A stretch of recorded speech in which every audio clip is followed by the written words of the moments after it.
Let everything that hath breath praise ye the Lord. Welcome back to another episode of Searching the Scriptures Diligently, the YouTube channel where we go through the Bible scripture and verse, line by line. If there's people in the circle who would like to rightly divide the word of truth, we do videos Monday, Wednesday, and Fridays. Usually going through the Bible, sometimes on other biblical topics. We're continuing a study of the book of Acts, the Acts of the Apostles.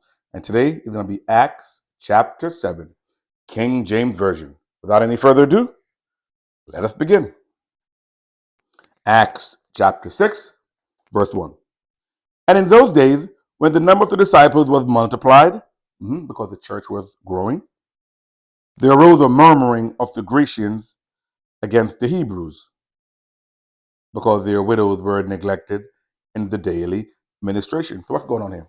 What's going on here is that there's a murmuring of the Grecians against the Hebrews. The Grecians, so they're all Jews, but the Grecians are the Jews that speak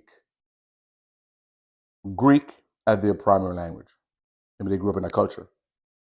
And the Hebrews are the Jews that speak Hebrews.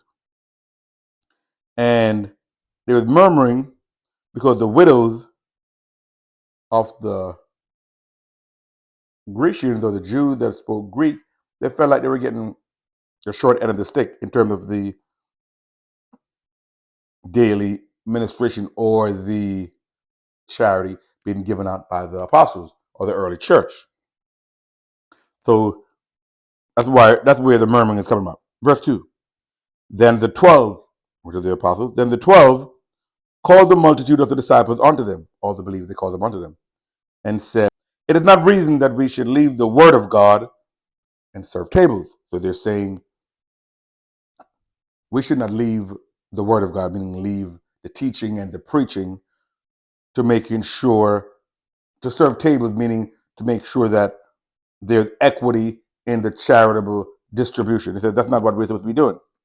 Verse 3. Wherefore, brethren, look ye out among you 7 men of honest report, full of the Holy Ghost and wisdom, whom we may appoint over this business. So they said, choose 7 men of honest report, full of the Holy Ghost and wisdom. There's still a high standard, but do that so we can stay focused. But just choose these men whom we may appoint over this business, right? To the affairs of the church, as it will. Verse 4. But we will give ourselves continually to prayer and to the ministry of the word.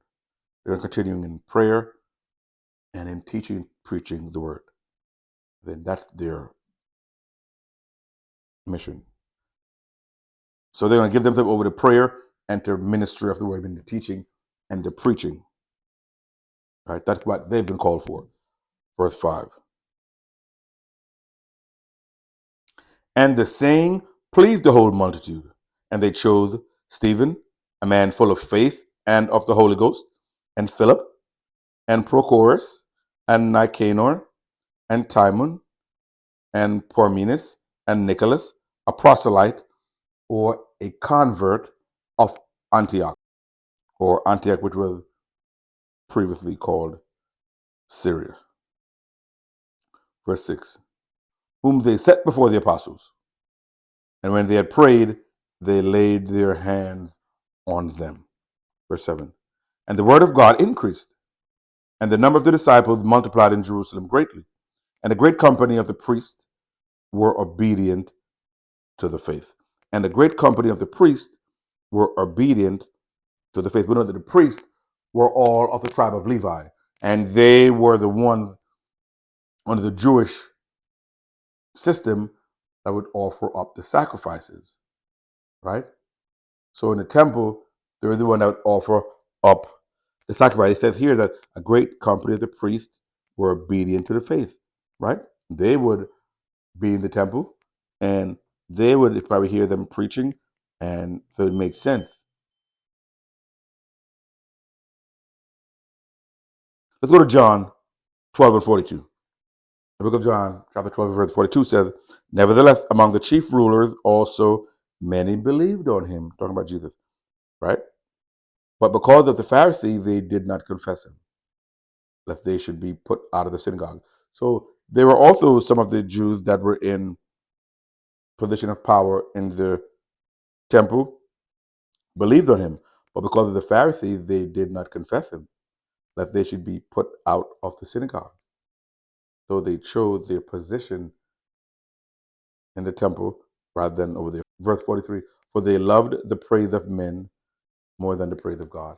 So some of the chief rulers believed on him, but they didn't confess him, lest they should be put out of the synagogue. So it's not a surprise here that a great company of the priests were obedient to the faith. Hallelujah. Verse 8, and Stephen, full of faith and power, did great wonders and miracles among the people. Verse 9. So you see no difference between the apostles and Stephen. Stephen also had the Holy Ghost and power and faith, and also did great wonders and miracles. Verse 9. Then there arose certain of the synagogue, which is called the synagogue of the Libertines, and Cyrenians, and Alexandrians, and of them of Cilicia and of Asia, disputing with Stephen. So all these different locations had their own synagogue because the Jews were dispersed. But they were here disputing with Stephen. Verse 10. And they were not able to resist the wisdom and the spirit by which he spake. And they were not able to resist the wisdom and the spirit by which he spake, because God gave it to him. Verse 11. Then they suborned men, which said, we have heard him speak blasphemous words against Moses and against God. To suborn means to incite. It's often used in a term of like inciting someone to do something illegal, such as perjury, suborn perjury. So they would incite them or bribe them to do something illegal.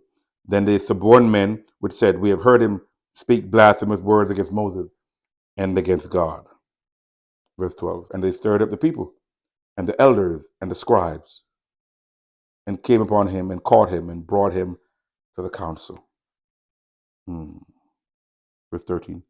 And set up false witnesses, which said, this man ceaseth not to speak blasphemous words against this holy place and the law. Talking about the temple. Then he's speaking blasphemous words against this holy place and the law. What blasphemous words is he speaking against this holy place? Verse 14. For we have heard him say that this Jesus of Nazareth shall destroy this place, talking about the temple, and shall change the customs which Moses delivered us.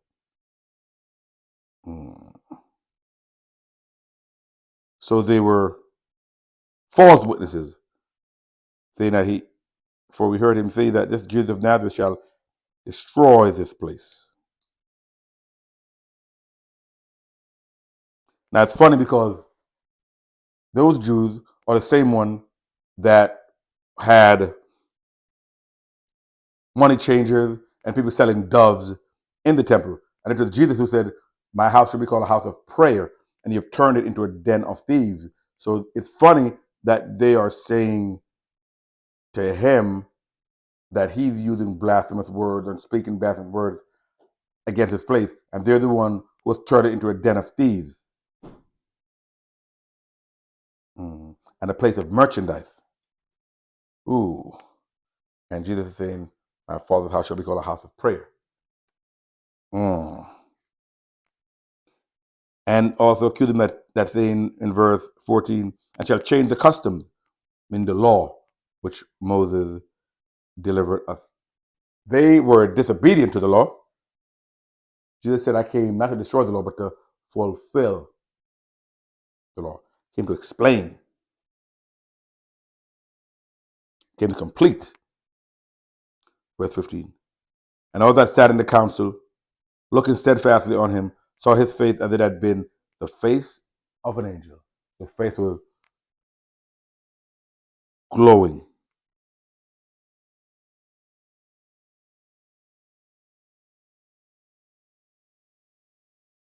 So his faith was glowing and his faith was innocent, representing the power of the Spirit in his life. That's the end of Acts chapter 6.